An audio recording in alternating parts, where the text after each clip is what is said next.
One more thing here.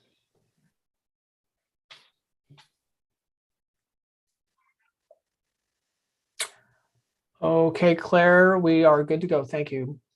Thank you.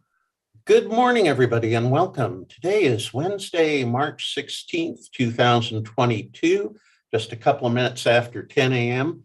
And this is the regular meeting of the Lincoln County Board of Commissioners. All three commissioners are present, which constitutes a quorum. Our first item of business is adoption of the consent calendar.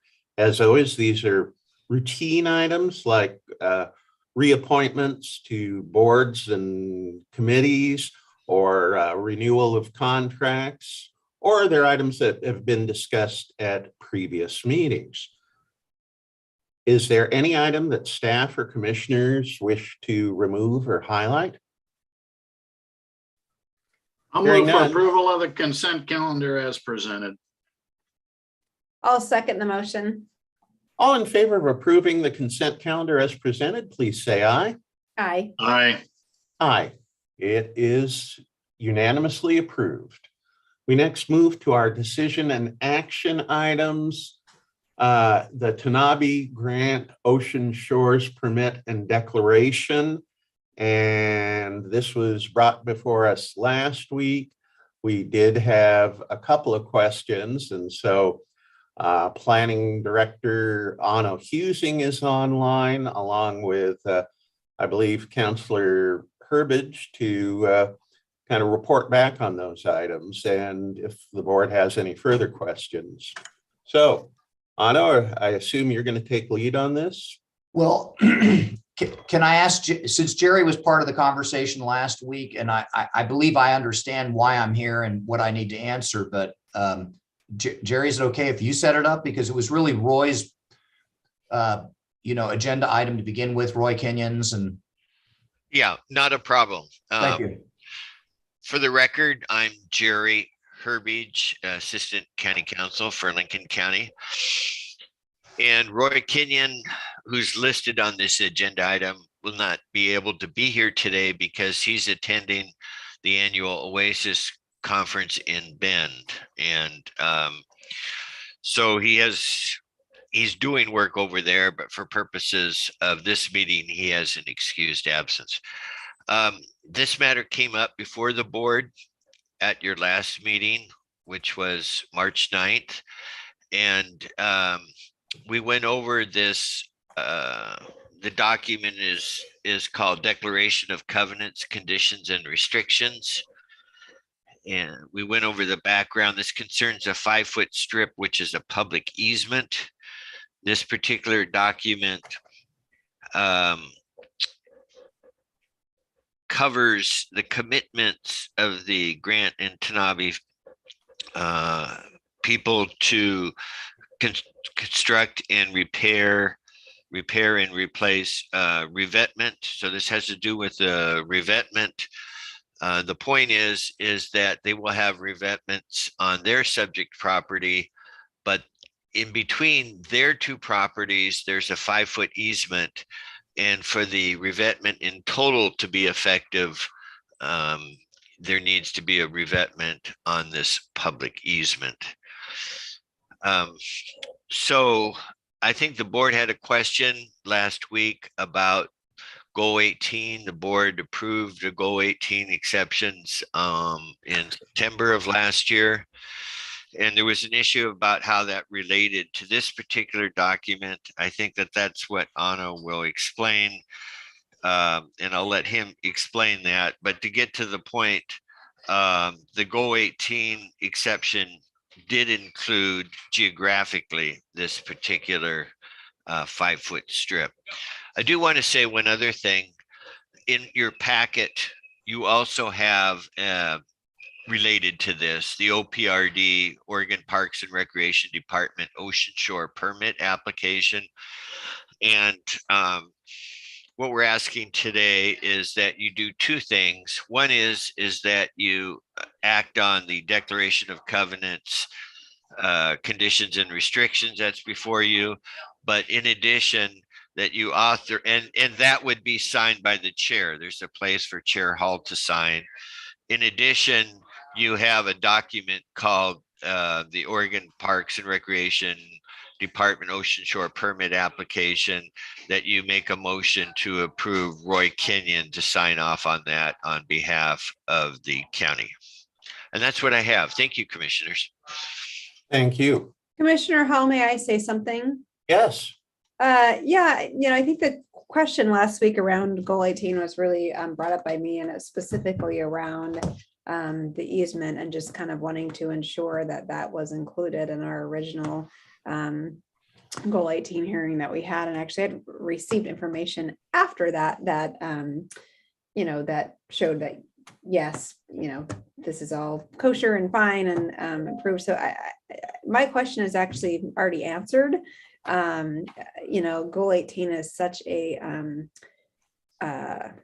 quagmire, if you will. I just kind of wanted to double check to make sure that everything was, I's dotted, T's crossed, etc. So I don't think, at least for my sake, as the person who brought it up, that Otto needs to get too deep into this. Because like I said, my question was already answered, and I know there is, people waiting on this call that really would like us to move forward with this. So I just want to set the stage that I don't think you need to go, at least not for my benefit, go into the 10,000 feet deep. Otto, like I said, my question got answered. So I just wanted to be clear about that. Thanks. Okay, all right then. And yes, a brief explanation is that yes, indeed, that 5-foot right of way was explicitly included in the subject area for the goal exception. I think it received less discussion overtly than the other properties because some of them are hanging over the edge and really created quite a stir in the media and et cetera, because of the dilemma that everybody was facing. So it was always part of it. And on top of that, so not only was it explicitly referenced in a spatial diagram that was the package of the request for the goal exception, but it also appeared in writing on the very last page of the findings.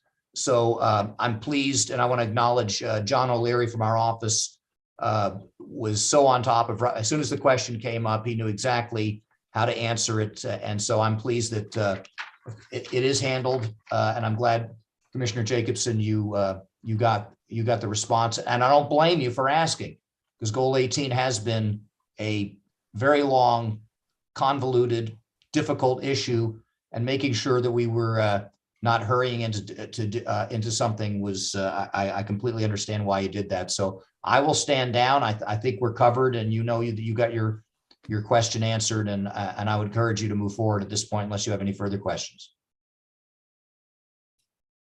I'll say that I don't have any further questions. Commissioner Hunt? No, I'm updated on the situation. I have no questions. All right. I think we're ready then for a motion.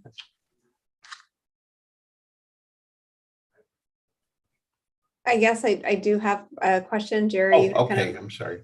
Yeah, you'd kind of walked us through, previously, the two things we needed to adopt, and I'm hoping you can kind of help either myself or Commissioner Hall or Hunt kind of walk us through what exactly needs to be done in terms of a motion here. Okay, thank you very much. I would recommend that you make perhaps two motions to make it easier. The first, just read from the agenda here that you move to approve the Tanabe Grant Ocean Shores permit and declaration. And on the, well, actually, move to approve the declaration of covenants, conditions, and restrictions with signature authority to the chair. And then the second motion would be to move to approve the permit application with signature authority to Roy Kenyon. That's how I'd handle it.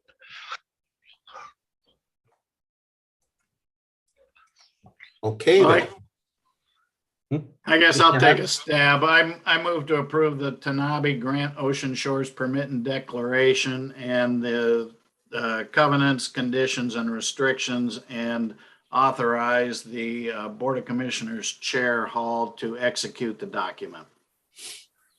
I second the motion. We have a motion and a second. Any further discussion? If not, I'll call for the vote. All in favor, please say aye. Aye. Aye. I said aye. I think Doug and I said it at the same time. so Okay. I've heard it. Yeah. Great So, minds think alike. there you go. All right. Well, thanks, everybody, on. We need a second motion. Oh, yeah. Yeah. I'm sorry. And I guess I'm not sure I remember the exact language, but I understand it would be authorizing Public Works Director Roy Kenyon to execute the agreement. Yes, the Oregon Parks and Recreation Department Ocean Shore permit application. Thank you. Yes, so moved as stated by Councilor Burbidge. I second the motion. All right. A motion and a second has been presented. Any further discussion? If not, I'll call for the vote. All in favor, please say aye. Aye. Aye. It is approved. Thank you, commissioners. Now, Thank the you. next item, I believe that Council Ewell is going to present in the stead of Wayne Belmont, and this regards a draft memorandum of agreement between the Lincoln County Fair Board and Lincoln County Board of Commissioners. Good morning, Commissioners. Kristen Ewell, County Council. This agreement was presented to the Fair Board. It's been accepted by the Fair Board. Essentially, it's just putting into writing what the practice has been for the last 10 years. So if I can answer any questions. I know Commissioner Hall, you probably could answer questions too.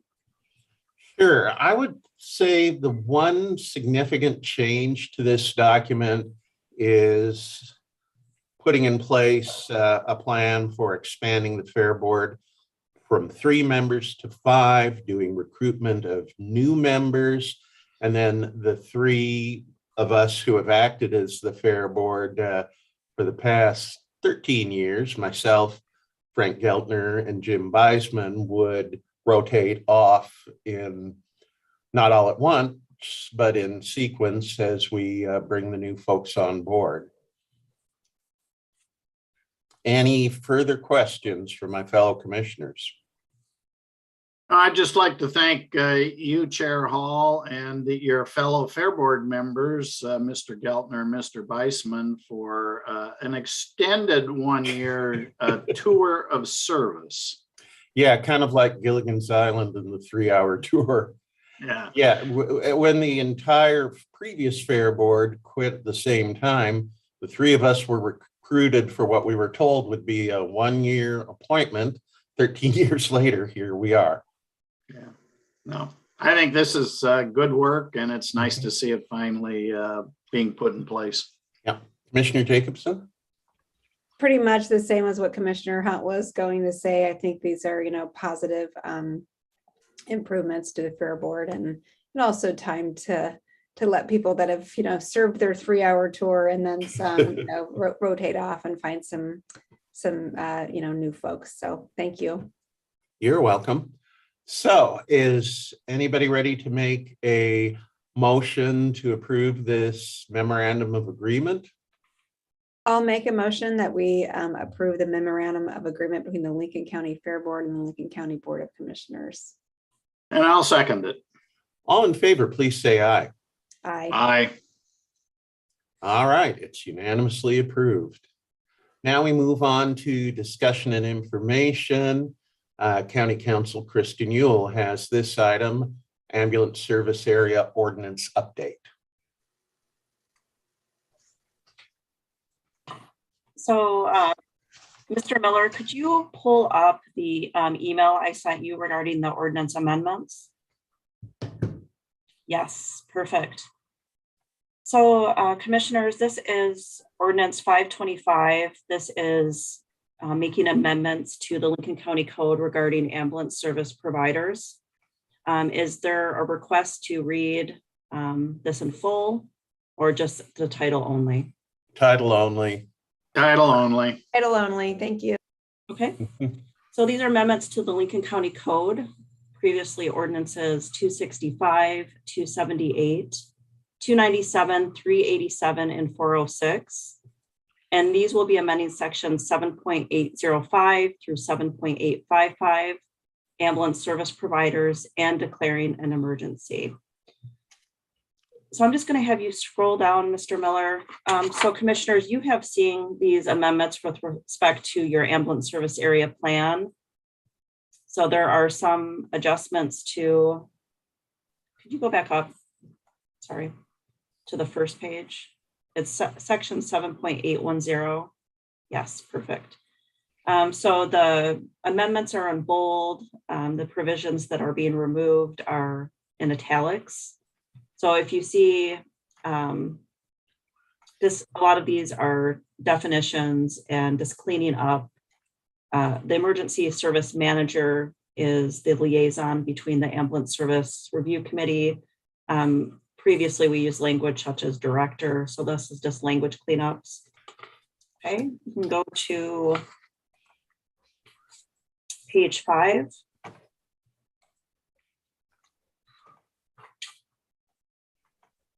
Anything in here? So just the bold section. So again, this is just cleaning up some of the language to what titles are currently. So you can keep going.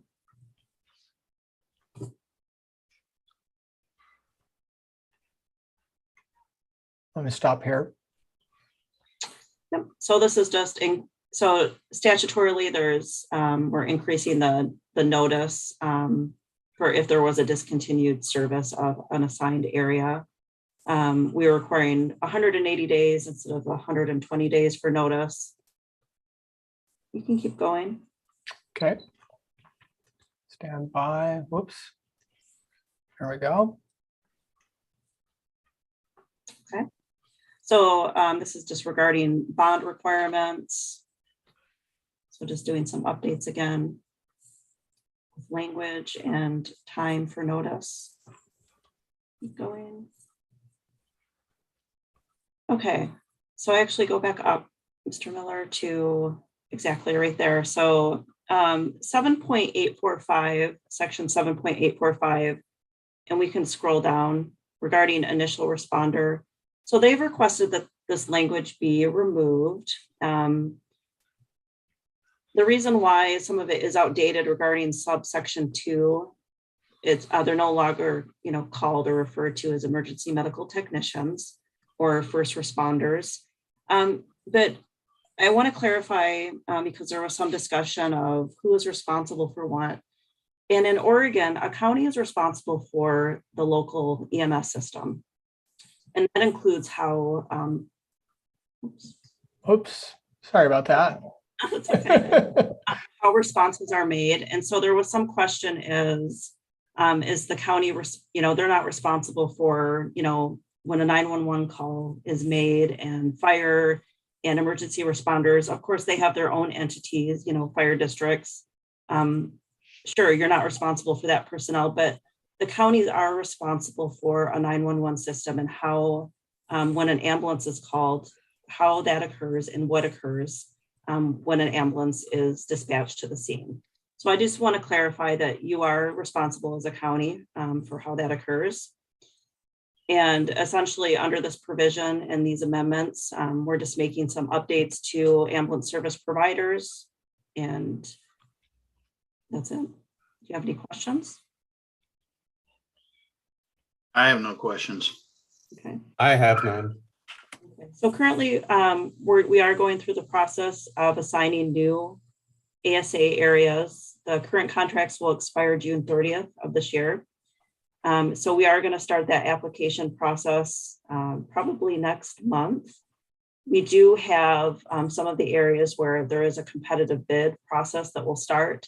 We do have more than one applicant that has applied for certain ASA areas.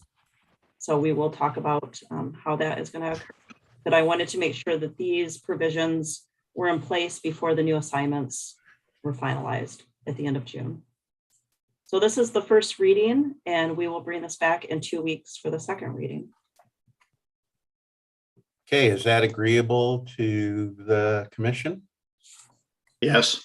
Okay, thank you. I'm agreeing with that. I will say that I think we had a hand up, but I don't know if we Oh. want to wait till public comment. I think it might be someone from Pac West. It's up to you, Chair. Yeah, that's Jeff, Chair. Hi, this is Jeff with that General Manager of Pacific West AMS. The question I had was in the last portion that Kristen was talking about. There was a reference to the ambulance service area providers, the one responsible for the EMS services. Is that specific to the scene itself, or is that specific to providing service in the county? So it's specific when a 911 call is dispatched and an ambulance is dispatched, and who is responsible, and the county is responsible for that process. Is that Okay, enough? all right, thank you. Yeah. Yeah.